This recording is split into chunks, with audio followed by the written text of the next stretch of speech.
This book not only confirmed but solidified every single thought I have about the state of Israel and the fact that Israel should not exist and should never have existed. This book, Witness in Palestine by Anna Bltzer, is about a young Jewish American woman who went to the West Bank. The book starts in 2003, it ends in 2007. She went to the West Bank to help with non-violent resistance against the occupation, and it is her documenting in great detail with images of things she saw in the occupied territories in the West Bank. She didn't go to Gaza in this book. In the West Bank from 2003 to 2005 and in 2007. And genuinely, the stories she tells, the images she shows, truly shook me to my core. These are things that I knew, but seeing them written out, seeing her interviews with various people, truly this is a book every single person must read. Whether you are pro-Palestine or not, if you read this book and see what Israel was doing to Palestinians in the West Bank in 2003, so 20 years ago, you will be absolutely distraught, because everything Israel is doing in this book, they have continued to do for 20 years, if not gotten worse, if not become more and more just egregious in their behavior since this book came out 15, 16 years ago. It is... I'm going to try and put a link to it in the description down below, but try and get this book anywhere you can. See if your local library has it. See if your local library can get it in. I got this from Bookmarks in London. It was in their secondhand section. See if you can find it in a secondhand store. Look anywhere you can pick up this book. If I can find a link, I'll put it down below. But genuinely, you must read this book. This video, there's nothing I can do that is more powerful than actually reading you excerpts from this book. So I'm primarily just going to be reading those to you throughout this video, because my summarization of this will not hit hard as the actual words from this book. And just a forewarning, some of the stuff I'm going to be reading to you is heartbreaking. It may be a trigger warning for you, but I think it is genuinely important that you hear or read the words that are in this book. So before I get into that, I'm begging you, go and get this book. And yes, it is 20 to 15 years ago it is talking about, but the stuff that is happening in this book still happens every day to Palestinians, and you must read it. And the biggest thing I saw from this book was how Baltzer's views changed. In 2003, she started off being completely, not gung-ho, but very, everything should be non-violent. Any form of resistance which upsets the Israeli soldiers really isn't that great. Israelis and Palestinians will live side by side. It'll be very easy to solve this. Israel isn't... It's just a few people, it's just a couple of governments that are poorly treating the Palestinians. And by 2007, having been there and witnessed everything, she is just like, I understand why the Palestinian people are resisting the way they do. I understand why the children throw rocks. I understand why the Palestinian people have no money because Israel has made it so intricate for them to not be able to. I understand why Palestinians would resent Israelis or Jewish people, and yet they don't as much as you think they would. She experiences going through a checkpoint the way Palestinians do, and she is like, I'm a white passing American woman, and I was treated this badly. Imagine how Palestinian men and boys are treated. It is... Even her change, simply being in Palestine, even at the end of the book she says, go to Palestine, it will change your life. But yeah, it is to see that change from her being very positive about the situation, being like, I think everyone can work together, to being like, oh my God, the Zionist entity. She even calls it the occupying forces. She refers to the soldiers as Israeli occupation forces by the end. Her simply being in Palestine, experiencing what Israel does to Palestinians made her change that much. If that doesn't tell you something about Israel, I don't know what does. And I'm going to read you some of the excerpts from this, and truly... So yeah, I'm going to read them to you now. So these are only a couple of examples, and I'll try and give you some background behind the quotes before I read them to you, and they're going to be quite long, so I'm going to probably put something on the screen. But this is about Omar. Omar had a cousin who was a Palestinian police officer, and he tried to work with the Israeli soldiers to stop settlers attacking Palestinians. The Israeli soldiers in turn killed two of his friends. Omar then decided, okay, well, there's nothing I can do, so he joined what the West would call a terrorist organization, and he was blown up. And then, because of that, Omar's brother was like, I can't believe this is what Israel did to my cousin, and then his brother became a suicide bomber. And this is how Israeli forces treated Omar, who was not involved in any of this afterwards. This is quite a long one. I was crossing at a checkpoint near Nablus when a soldier asked me my name. I told him, and immediately he asked me about Mahmoud. Why did your cousin die? He asked. I said, because you killed him. Then the soldier asked, why did your brother explode himself with bombs? And I answered, what do you think? The soldiers told me I would go to jail because my family was dangerous. I said that I was different from my brother, but he said that I was Palestinian, and so I did not want peace. He called his men over to take me away. The police took me to a room where I was blindfolded and my hands were tied behind my back. 10 men beat me on and off for many hours.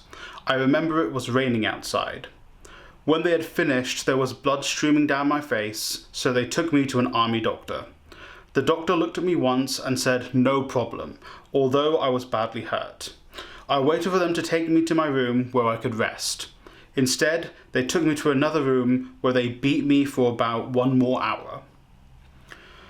When they had finished, they took me into a small, dark, empty room with water on the floor. They left me there, shivering on the floor, with blood all over my body. Occasionally they would bring me food, but it was not food even fit for animals. I did not eat for 3 days. After 5 days in solitary confinement, the captain told me I would stay in jail for 6 months. When I asked why, he repeated the reason of the first soldier. He said I was dangerous, that even if my brother was dead, the Arab wrath would continue in me. The next 6 months were a living hell. If a soldier ever asked me if I preferred prison or death, I would not have to think twice. The bathrooms in the jail were repulsive. Every day we had half an hour for 30 people to use one toilet. We were all sick with not being able to go to the bathroom. And when we complained that it was not enough time, the guards told us, don't worry, you can go tomorrow. There were boys there only 14 years old. And there was an 80-year-old man who was very sick in bed crying. I told the guards he needed a doctor or he was going to die. The guards answered, he is dangerous. If he dies, then the people of Israel will be safe. 1 week before my prison time was finished, I could not sleep. I was tortured with fear that they would decide to keep me another 6 months. Or worse, they would deport me to Gaza so I could never see my family again. And then they told me I could go. It was a wonderful feeling of freedom until the reality sank in that I was returning to a life in another cage. I had gone from one prison to another, a bigger prison called Bltzer. I am still in prison. We all are. That is just one story. That is just Omar, who did nothing. The soldiers themselves said he did nothing, but he was being punitively punished because of things other people had done, which was caused by Israel. That is one story, and I'm going to try and tell you guys 2 or 3 more. The story of Maruf, who is an elderly man who was just working in his field, and how soldiers abused him. Maruf is a sweet old man who wouldn't tell us his story until we were served tea and introduced to the whole family. He said that just last week 7 soldiers approached him whilst he was working alone on the land, without saying a word, began to beat him. He said one grabbed his hands and pinned them behind his back, whilst another picked up a large stone and beat him in the head with it. Maruf paused to show us the deep gash above the left side of his face, above his forehead and near his temple. This is an old man being beaten for simply existing. This is stuff that Israel does every day to Palestinians. This is going to be another pretty long excerpt, and this is about a woman who was trying to get through a checkpoint to be able to go to a hospital to give birth. So again, it's going to be a pretty long one. The Bltzer checkpoint closes every evening at 7. Anyone who arrives any later is simply out of luck. Less than 24 hours after I left the checkpoint, at 2 a.m. the following morning, a local woman named Hessa, who was 7 months pregnant with twins, began having contractions. Her husband drove her quickly to the checkpoint, which they needed to cross to reach the nearest hospital in Ramallah. When they reached the checkpoint, the soldiers sleeping above it came down to meet the frantic couple. They were very polite and said, "The rule is very clear. Palestinians are not allowed through until 7 in the morning. Please come back at 7. Hessa clearly couldn't wait 6 hours to have her babies, so they argued a bit more. Again, the soldiers were very polite, even apologetic. They just kept saying the same thing over and over. Look, we didn't make the rules, and we don't even agree with them. We're just following orders. Hessa's husband called an ambulance to come from Ramallah, about 25 miles away, to the other side of the checkpoint, so that his wife could simply walk through on foot and be shuttled to Ramallah. For the next hour, Hessa waited in pain with her worried family in the winter night. Hessa's pain increased dramatically, waiting in the cold, and soon she was ready to give birth. When the ambulance finally arrived, the soldiers shook their heads again, apologetically. Look, it doesn't matter if you're crossing by foot or by car, you're still a Palestinian. It's still the middle of the night, you still can't cross. At that point, Hessa's husband exploded with anger, telling the soldiers they could punish him however they wanted, but that his wife must be let through. The soldiers called their superiors, who arrived 20 minutes later. By that time, the family had been waiting more than 2 hours in the cold. The army agreed to let Hessa through, but not her husband. Before letting her onto the stretcher, they examined her stomach to make sure it wasn't a bomb. Hessa gave birth to twins in the ambulance on the way to the hospital, but because they were premature, as twins often are, the babies required immediate hospitalization. One baby died before arriving at the hospital. The second baby died the next day. This is that idea that people say, I was just following orders. I was just following orders. I can't be blamed. These soldiers are people. Even when Nazis were tried, we tried them with the understanding that even if they were following orders, they are still war criminals. These soldiers knew that this woman desperately needed to get to the hospital and refused to do it because they were following orders. That is what Israel does. Israel ingrains into their society to follow the orders of the army to punish Palestinians. This is a woman who just needed to go to the damn hospital in Palestine. She wasn't going into Israel, she was in Palestine. These soldiers are in Palestine, stopping Palestinians moving through Palestine. This is another similar story about a family trying to get their child to hospital. Almost 2 weeks ago, my friend Dawood, a high school English teacher from Gaffer Ain, called me nearly in tears to report that a checkpoint holding up had cost him his 6-month-old son. Shortly after midnight on March 8th, Dawood's baby began having trouble breathing. Dawood and his wife, Summa, quickly got a taxi to take their son to the nearest hospital in Ramallah, in order to put him in an oxygen tent which would help him recover from difficult respiratory episodes in the past. As the family was rushing from the village to Ramallah, they were stopped at a Tara checkpoint, where an Israeli soldier asked for the father's, mother's and driver's ID.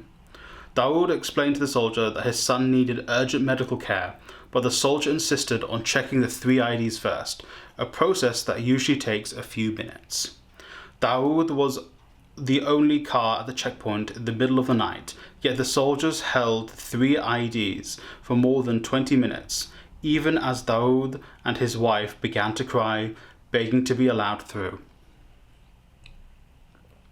After 15 minutes, the baby's mouth began to overflow with liquid, and my friend wailed at the soldiers to let them go, that his baby was dying. Summer's screams were getting higher and higher, and she begged the soldiers to at least look at her baby. Instead, he demanded to search the car, even after the IDs had been cleared. At 1:05. At 1:05, 6-month-old Khalid Dawood Fakar died at a Tara checkpoint. As the soldier checked the car, he shined his flashlight on the dead child's face and realized what had happened, finally returned the 3 IDs and allowed the grieving family to pass.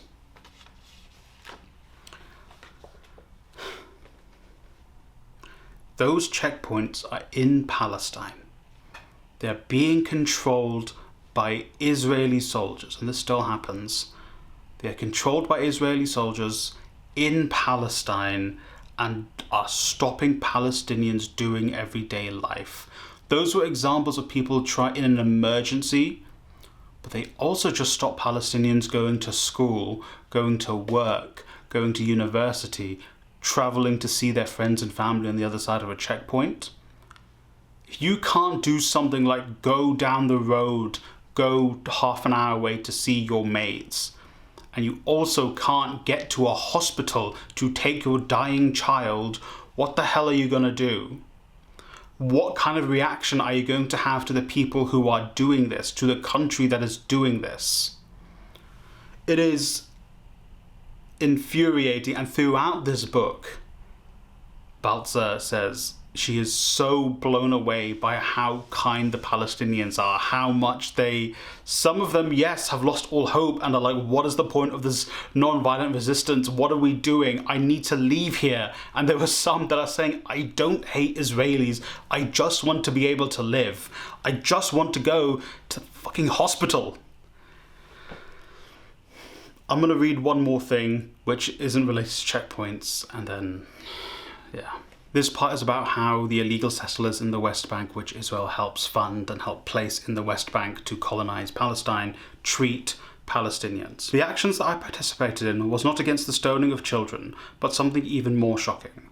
In an effort to expel the villagers, settlers recently scattered the fields with poison to kill the sheep grazing there.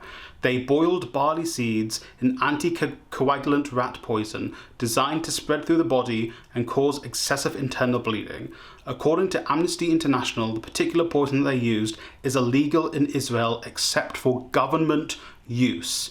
The settlers know that villagers depend on their animals for food, and this is one more attempt to starve them out. Dozens of sheep are already dead or dying, along with other wildlife in the area. The ecological disastrous nature of the settlers' actions is testimony to their ignorance of the fragility of the land they claim is theirs.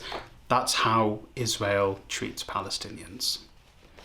Please, please, please go and read this book. You absolutely must. I will try and link it in the description down below. I can't even do my outro. Please just go and read Witness. My camera died, but I'm begging you, please go and read Witness in Palestine. Get this book whatever way you can and read through it. Not just is the information important, all the images that Bltzer has put in throughout this book tell such a story as well. So please, I'm begging you, read Witness in Palestine by Anna Bltzer. Like, I knew these things, but to see the stories written out, to see the first-hand interviews with the people, it just reinforced every belief I have about the fight for Palestinian liberation and to end the Zionist entity. And maybe Bltzer doesn't agree, at least the time this book was released, with my thoughts exactly, and I don't agree with some of her thoughts exactly in the book. The book, again, came out about 15, 16 years ago. Maybe she has changed her opinions. I can't find too much about her online other than the book and like her Twitter page, which hasn't been active for about 6, 7 months. But please, please, please, I'm begging you, please read this book, because it is so important. Whether you are pro-Palestine or you are not, I need you to read this book.